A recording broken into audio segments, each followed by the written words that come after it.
4 सवाल डाले थे, तो उनका हम एक्सप्लेनेशन वीडियो के थ्रू समझने की कोशिश करेंगे। सबसे पहला सवाल था, निम्नलिखित में से पृथ्वी की आंतरिक संरचना की जानकारी देने वाला प्रत्यक्ष स्रोत कौन सा है? Which one of the following is the direct source? ध्यान रखिएगा, डायरेक्ट सोर्स पूछा है हमसे of information about the internal structure. तो इंटरनल स्ट्रक्चर जो है, आंतरिक जो हमारा ढांचा है, पृथ्वी का संरचना है, उसको निकालने के एक तो है हमारे पास डायरेक्ट सोर्स और एक है हमारे पास इनडायरेक्ट सोर्स। ठीक है, तो डायरेक्ट सोर्स में क्या क्या आते हैं? तो डायरेक्ट सोर्स में आप थोड़ा सा ध्यान रखिएगा, कंफ्यूज नहीं होना है। जैसे डायरेक्ट सोर्स हम रॉक्स को देख के सीधा सा अंदाज़ा लगा सकते हैं, चट्टानों को देख के हम पता लगा सकते हैं। जैसे एक और हो गया, वोल्केनो को देख के हम, वोल्केनो के अंदर से जो भी चीज़ें निकलती हैं उनको देख के हम अंदाज़ा लगा सकते हैं कि पृथ्वी के अंदर कैसी होगी चीज़ें। और दूसरा एक आपके और आ जाएगा माइनिंग वाला, हम क्या कर सकते हैं, खनन कर सकते हैं। खनन से भी हम थोड़ा बहुत आइडिया लगा सकते हैं कि पृथ्वी की आंतरिक संरचना किस तरह की होगी।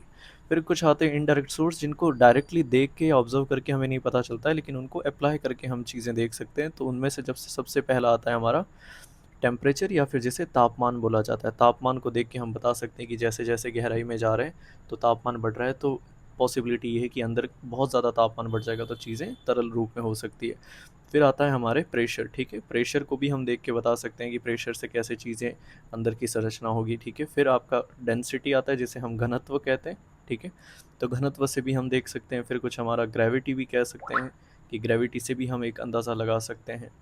ठीक है, फिर हम कुछ और भी सोर्सेज हैं, जैसे मैग्नेटिक फील्ड वगैरह, ये और भी कुछ सोर्सेज आते हैं। ठीक है, इनडायरेक्ट सोर्सेज में जैसे हम देखेंगे तो उल्कापिंड वगैरह होते हैं, उनका उनसे भी हम थोड़ा अंदाज़ा लगा सकते हैं कि उल्कापिंड से कैसे क्या है, क्योंकि आफ्टर ऑल बिग बैंग में सारी चीज़ें एक ही चीज़ से बनी है, तो थोड़ा बहुत।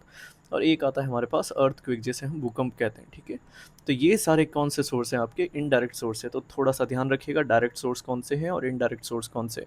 तो अब हमें सवाल पूछा है यहाँ पे डायरेक्ट सोर्स का, तो डायरेक्ट सोर्स में कौन सा है? यहाँ पे एक ज्वालामुखी ऑप्शन में दे रखा है, तो इसका आंसर क्या हो जाएगा? फर्स्ट वाले क्वेश्चन का आंसर हो जाएगा ज्वालामुखी। दूसरा सवाल है हमारे आगे। दूसरे सवाल में क्या पूछा है? मानव द्वारा अब तक भूगर्भ में अधिकतम प्रवेदन कितने किलोमीटर तक किया गया है? What is the maximum penetration into the earth's crust done by the human so far? अभी तक का सबसे गहरा जो पेनिट्रेशन या कह सकते हैं वो कौन सा है हमारा? 12 किलोमीटर है। ठीक है, 12 किलोमीटर में कौन सा है, कहाँ पे है ये? तो ये आर्कटिक ओशियन के अंदर है। अगर ये हमारी अर्थ है तो यहाँ पे 90 डिग्री नॉर्थ जो है आपका, नॉर्थ पोल जिसे हम कहते हैं, वहाँ पे जो आर्कटिक ओशन है, वहाँ पे अभी तक की सबसे गहरी क्या कह सकते हैं, ड्रिल किया गया है। ठीक है, ड्रिल करा गया है। और वो कहाँ पे ड्रिल करा है, अगर आपसे एरिया पूछ ले तो कोला क्षेत्र है। ठीक है, कोला क्षेत्र। तो ये कोला क्षेत्र ध्यान रखना कहाँ पे है, आर्कटिक ओशन है। ध्यान रखिएगा 12 किलोमीटर है, 11 नहीं है। देखने में एक बार लगेगा 11, लेकिन कितना है ये? 12 किलोमीटर है। ठीक है, ऑलमोस्ट ये कब किया गया था, तो एक थोड़ा बहुत आइडिया रखना चाहो तो आप रख सकते हो, क्योंकि ऑलमोस्ट 1970s में ये ड्रिल शुरू किया गया था। ठीक है, 1970s के अंदर। ठीक है, फिर 92 के अंदर ऑलमोस्ट पहुंचते पहुंचते शायद इन्होंने काम बंद कर दिया था, और कितने करीब करीब ये 12 किलोमीटर तक पहुंच गया था। या फिर अगर आपसे फीट के अंदर पूछ रहा है तो ध्यान रखिएगा 40,000 फीट है। ठीक है, और अगर आपसे मील के अंदर पूछे तो 8 मील है। ठीक है, तो ये तीनों आप यूनिट्स के साथ इनकी चीज़ें ध्यान रखिएगा। अगर आपको जैसे ये तो है फर्स्ट नंबर पे कोला रीजन, जो कोला क्षेत्र है जो आर्कटिक ओशियन के अंदर है, वो तो है दुनिया का सबसे गहरा बिंदु जो मानव द्वारा खोदा गया है। अगर आपको सेकंड नंबर पे पूछे तो सेकंड नंबर पे भी आप याद रख सकते हो, यूएसए के अंदर एक क्षेत्र आता है ओक्लाहोमा। ओक्लाहोमा, ठीक है, थोड़ा सा आप देख लीजिएगा, ओक्लाहोमा है। ये कहाँ पे आपके? यूएसए के अंदर है।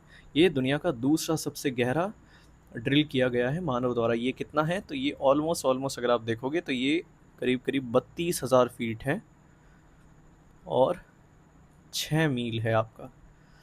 ठीक है, तो ये दुनिया का दूसरा सबसे गहरा पॉइंट है, लेकिन इसको भी फिर बंद कर दिया था, क्योंकि इसमें फिर पिघला हुआ सल्फर वगैरह मिलना शुरू हो गया था, तो फिर साइंटिस्ट लोगों ने इसको बंद कर दिया था। तो इसका आंसर क्या हो जाएगा?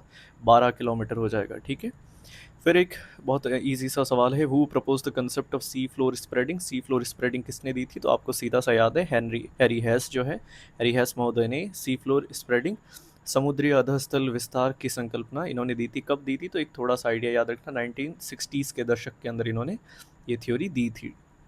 इसके बारे में सब आपने पढ़ा ही होगा समिंदर सिंह के अंदर। और लास्ट जो हमारा सवाल है वो क्या है आपका, कि मेंटल के ऊपरी भाग जिसके ऊपरी पृथ्वी की भूपर्पटी प्लवन करती है कहा जाता है? The upper part of the mental over which the earth crust floats. तो कौन सा है? आपने सुना होगा दुर्बलता मंडल, जिसे हम कहते हैं एस्थेनोस्फीयर। ठीक है, तो ये आपका एस्थेनोस्फीयर है। एस्थेनोस्फीयर में आप थोड़ा सा ध्यान रखिएगा, ये क्या है? मेंटल का ऊपरी भाग है। तो सबसे एक इंपॉर्टेंट सवाल है, एस्थेनोस्फीयर किसका भाग है? अगर आपसे पूछ ले क्रस्ट या मेंटल, तो मेंटल पे क्लिक करना है आपको। अब इसके अंदर आपको पता ही है, सबसे ऊपर होती है क्रस्ट, ठीक है, फिर आता है आपका मेंटल और फिर है कोर। ठीक है, क्रस्ट के भी दो भाग होते हैं, ठीक है,